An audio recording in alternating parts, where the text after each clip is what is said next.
Halo Sobat Sehat semua, kali ini kita akan membahas suatu fenomena yang sedang tren di TikTok, yaitu mandi lumpur. Nah, saya tegaskan sekali lagi bahwa video ini hanya merupakan edukasi dari sudut pandang kesehatan. Saya tidak pro maupun kontra terhadap teman-teman TikTokers yang membuat konten tersebut, karena dengan berbagai alasan yang mendasari mereka. Nah, banyak sekali teman-teman di TikTok yang nge-tag saya mengenai manfaat mandi lumpur.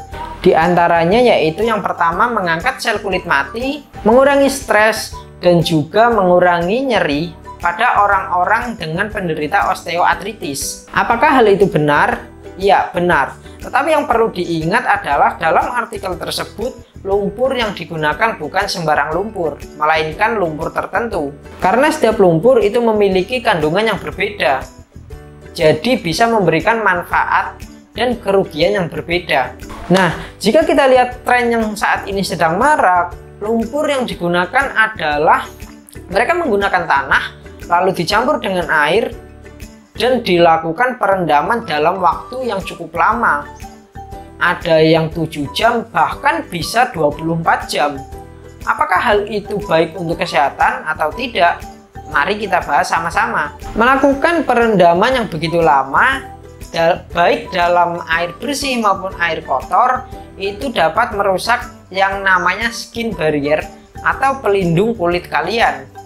Apa yang terjadi jika skin barrier atau pelindung kulit itu sudah rusak? Maka berbagai macam bakteri, mikroorganisme maupun jamur dapat dengan mudah masuk ke tubuh kalian dan menimbulkan keluhan kesehatan.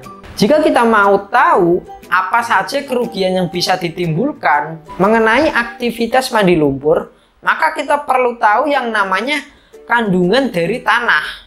Apakah membahayakan atau tidak? Berdasarkan jurnal yang sudah saya temukan, itu tanah memiliki berbagai kandungan zat-zat yang bisa membahayakan buat kesehatan manusia.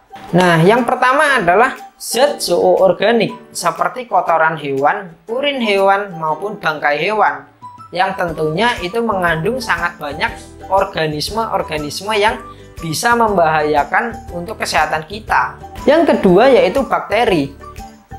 Dalam penelitian yang dilakukan oleh Brown, 1 gram tanah mengandung 10⁹ atau 1 miliar bakteri.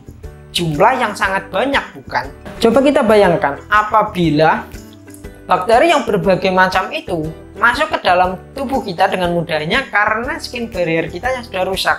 Apa yang akan terjadi? Yang akan terjadi adalah tubuh kita gampang terkena penyakit. Nah, yang ketiga yaitu parasit. Banyak sekali parasit yang bisa ditemukan di dalam tanah, seperti cacing tambang, telur cacing, dan lain sebagainya. Parasit-parasit ini akan menimbulkan berbagai macam keluhan kesehatan apabila masuk ke dalam tubuh. Dengan kondisi tadi, skin barrier sudah rusak. Yang keempat yaitu sisa-sisa pestisida dan juga pupuk. Nah, kita tahu bahwa di Indonesia ini pertanian, perkebunan, kehutanan itu sudah sangat umum penggunaan pupuk dan pestisida untuk pertanian. Pupuk dan pestisida memang bagus untuk tumbuhan. Tetapi apabila itu sudah mencemari tanah dan masuk ke dalam tubuh manusia, bisa menimbulkan berbagai macam keluhan kesehatan. Karena pestisida itu bersifat racun buat tubuh kita.